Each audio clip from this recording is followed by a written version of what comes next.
If only they could speak, tell us their stories of how they were treated, we would be here for centuries, not for weeks. Tell me, how did we come to possess these beauties that were crafted in BC? How did they get trapped in a glass box, only good enough for a glance? They were snatched from beneath our feet.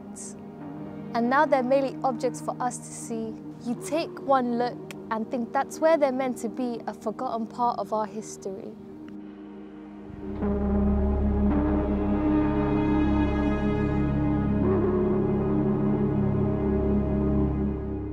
What if we let them escape, gave them a chance to be free? Would that be such a crime to fix your own? Or are you scared of the lash you face? So it's easier to let our mouths be sewn. They sit and collect dust. For decades, they're beginning to form rust. They don't belong to us. You broke their trust. They never wanted to be swept. They deserve to be loved and kept with their rightful people.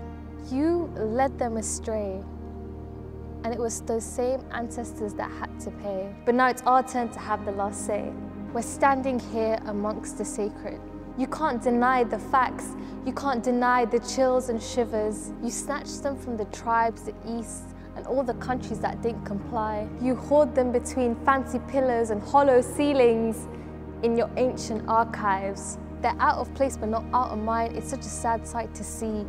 These are the remnants of our history.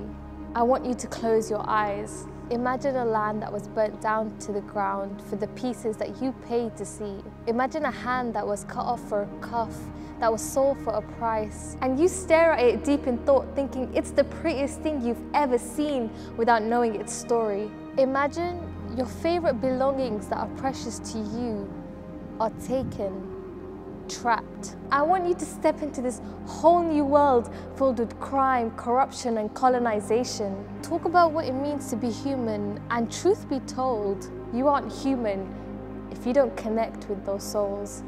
The ones who were colonized, instead you stole their gold. These colonial objects that hold so much power, in this day and age you are left nothing but with a chance to cower. We're speaking for the indigenous communities and the languages that you do not understand, but the language of Orientalism is common within this land. Don't open your eyes. There's no use for them in this world if you can't empathize. So I welcome you to a space where nothing is yours or ours, but theirs. I call them